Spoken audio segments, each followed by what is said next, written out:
Si Kit Datu ng Rain or Shine. Si Kit Datu ay kilala yan na may size at may shooting sa labas ng modern and big. Kumbaga, sa totoo lang bagay siya sa sistema ng Barangay Ginebra, San Miguel kasi mahilig sila sa versatile players na kayang mag-stretch at magbukas ng spacing. Pero ang tanong, makukuha ba siya? Medyo mahirap. Bakit? Kasi sa Rain or Shine, Ilaso Painters, importante siya sa rotation lalo na sa future nila. Hindi basta bibitawan yan unless may malaking kapalit.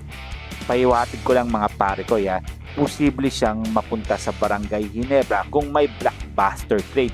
Hindi simpleng usapan yan dahil alam natin ang Rain or Shine ay nangangailangan niya na tulad ni Kit Datu. Nagkaroon nga yan ng problema dati na hindi masyado naglalaro dahil nagkaroon ng problema si Coach Yeng Giao dito dahil sa problemado nga siya dito. Well, kayo, ang tatanungin mga pare ko si Kit Datu kaya gustong maglaro sa Barangay Ginebra? Question mark yan dahil malabo-labo pa yan. Hindi nga natin alam kung gusto nga niya maglaro o ibibigay siya ng Rain or Shine sa Barangay Ginebra. Pangalawa, ito nga si Justin Chua ng Phoenix. Si Justin Chua, ibang kwento. Veteran na, may experience, marunong sa system at may depensa. Kung Ginebra ang pag-uusapan, pasok siya sa tipo nila. Yung mga veterano na hindi maarte sa role at marunong makisabay sa sistema ni Coach Tim Cone, pero realistically, hindi siya priority target. More on depth siya kung kukunin. Paiwatig ko ulit mga pare ko kung may chance man, parang bonus pick up lang. Hindi siya yung magiging dahilan ng malaking galaw ng Barangay Ginebra. Dahil alam naman natin na iba ang hinahanap ng Barangay Ginebra. Hindi naman mala tulad ni Justin Chua dahil marami pang ibang player dyan na magagamit ang Barangay Ginebra. Ang dami na ngang Chinese, Filipino sa Barangay Ginebra. Idadagdag pa kaya itong si Justin Chua. Pero kung sa height mga pare ko malaki talaga ang maitutulong neto sa Barangay Ginebra.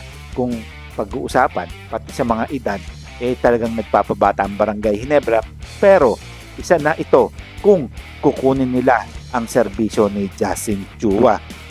Kayo, ano ang inyong masasabi dito? Malaki kaya maitutulong neto kung makukuha nga siya ng Barangay Ginebra? Matutulong niya kaya ang kanyang mga galaw sa loob at makakabisado niya kaya ang mga sistema ni Coach Tim Cone pagdating sa ilalim? Well, sa ngayon marami ng team na nalipatan tong si Justin Chua, pero hanggang sa ngayon hindi pa rin siya nakakalipat sa tamang team at hindi niya pa kayang mag-stay sa isang koponan. Well, itong pangatlo natin pag-uusapan si Jiu Chu. May taas nga itong 6'10" at prospect nga ito ng Barangay Ginebra.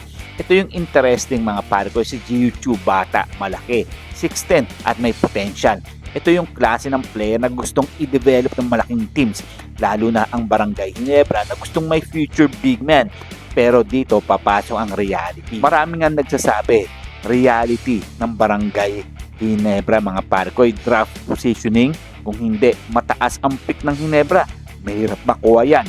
Maraming team ang uunahin siya dahil sa height at upside.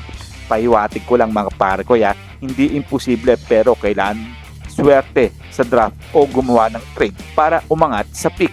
Dahil nga si Jiu Chu malaki talaga maitutulong sa Barangay Ginebra lalo na once na nag-mature ito.